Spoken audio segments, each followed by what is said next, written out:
Hai teman-teman, kembali lagi di Laboratorium Elektronika Dasar jurusan Teknik Elektro Universitas Surabaya. Pada video kali ini kita akan belajar bagaimana cara mengoperasikan function generator. Sebelum kita belajar mengoperasikan function generator, ada hal-hal yang perlu diperhatikan. Apa aja itu? Next.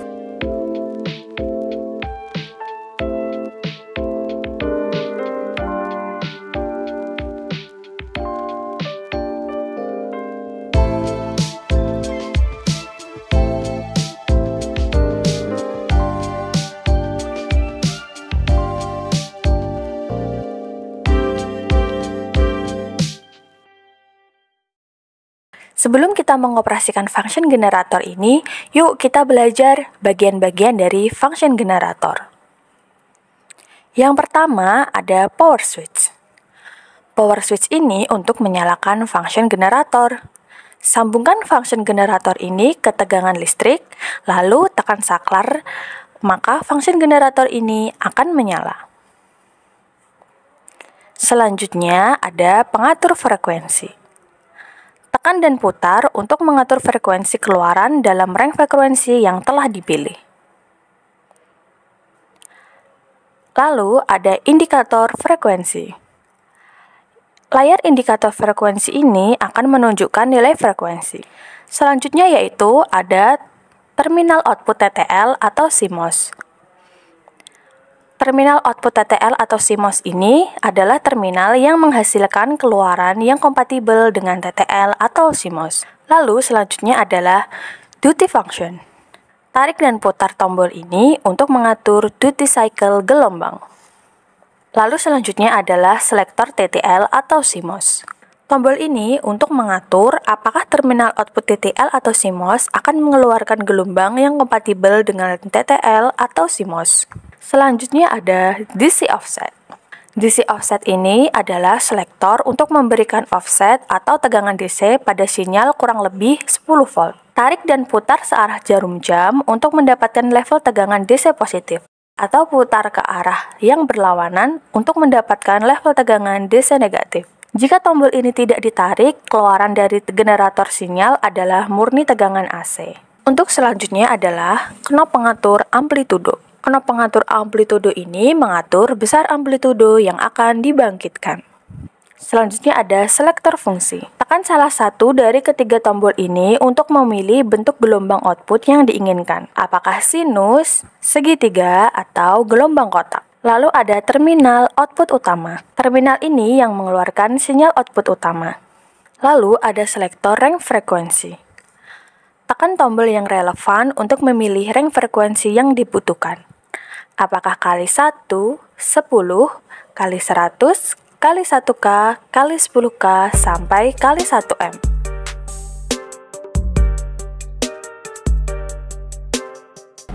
Setelah kita mengetahui bagian-bagian dari function generator, maka sekarang kita akan mengoperasikan function generator dengan osiloskop. Pada bagian ini, kita akan mengukur tegangan dengan osiloskop, di mana tegangan tersebut didapatkan dari function generator. Yang pertama harus kita lakukan adalah nyalakan osiloskop.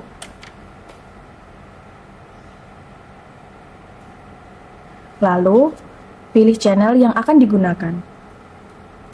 Untuk saat ini kita akan menggunakan channel 1.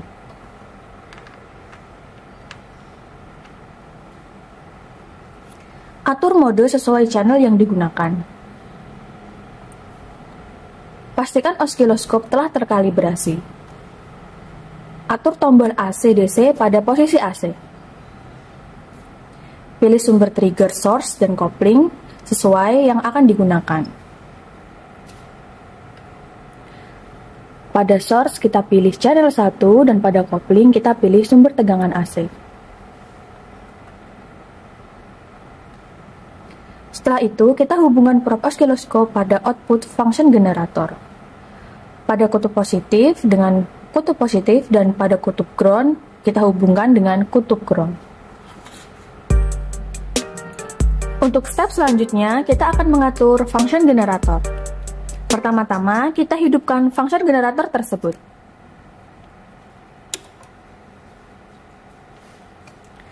Setelah itu, kita hubungkan probe pada output function generator.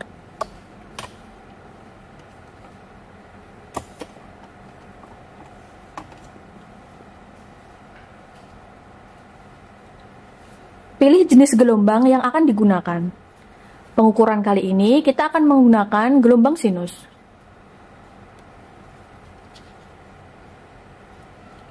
Atur besar nilai frekuensi yang akan dibangkitkan. Pada pengukuran kali ini kita akan mencoba frekuensi sebesar 2 kHz. Tentukan faktor pengali, dan kali ini kita akan menggunakan kali 1 kilo. Lalu kita akan mengatur besar frekuensi pada knob frekuensi. Karena kita menggunakan frekuensi 2 kHz, maka pada frekuensi kita atur sampai ke angka 2. Seperti ini. Nah, sekarang 2 dikali faktor pengali 1 kilo adalah 2 kHz. Setelah kita menghubungkan probe osiloskop dengan probe function generator seperti ini, maka akan muncul gelombang pada layar osiloskop. Untuk membaca tegangan, perhatikan gelombang yang muncul pada layar. Atur volt per div untuk mempermudah pembacaan. Gunakan skala yang sesuai, dan jangan gunakan skala yang kecil untuk mengukur tegangan yang besar, karena nanti gelombang akan terpotong seperti ini. Maka pada pengukuran kali ini, kita akan membesarkan volt per div agar gelombang tidak terpotong. Sebelumnya pada 0,5, lalu kita atur pada 1. Seperti ini. Lalu kita putar amplitudo secara perlahan. Kita putar amplitudo pada function generator.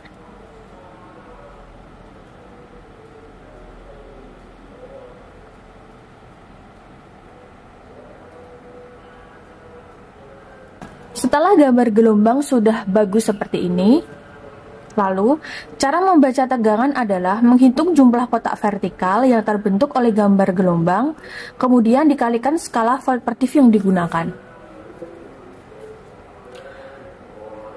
Pada layar osiloskop, gelombang muncul pada 2 kotak vertikal. Dan skala volt per div yang digunakan yaitu 1 volt per div. Maka pada pengukuran kali ini, function generator membangkitkan tegangan sebesar 2 volt peak to peak. Untuk selanjutnya, kita akan melakukan pengukuran frekuensi. Untuk mengukur frekuensi, kita terlebih dahulu harus mengetahui berapakah periode dari gelombang tersebut. Perhatikan gambar gelombang pada layar. Kita atur time per div untuk mempermudah pembacaan.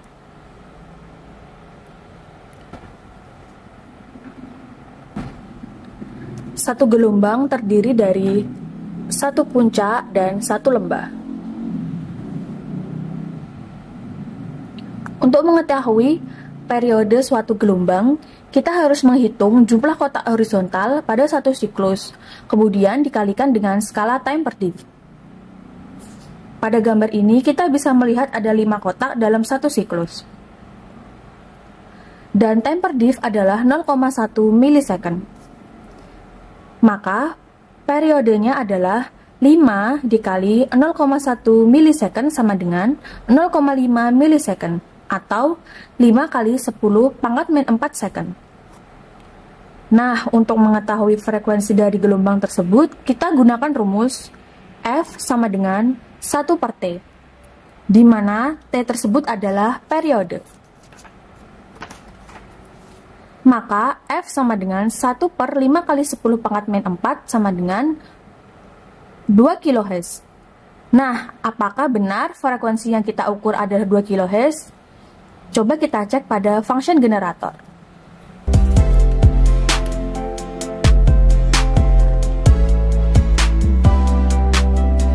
Ternyata pada function generator adalah 2 kHz. maka perhitungan kita sudah benar. Jika sudah menguasai penggunaan dan pembacaan osiloskop, maka jika ada pergeseran pada layar function generator, besar frekuensi yang benar adalah yang terbaca pada osiloskop. Nah, inilah cara mengoperasikan dari function generator dan osiloskop. Semoga ilmu yang didapatkan bermanfaat ya.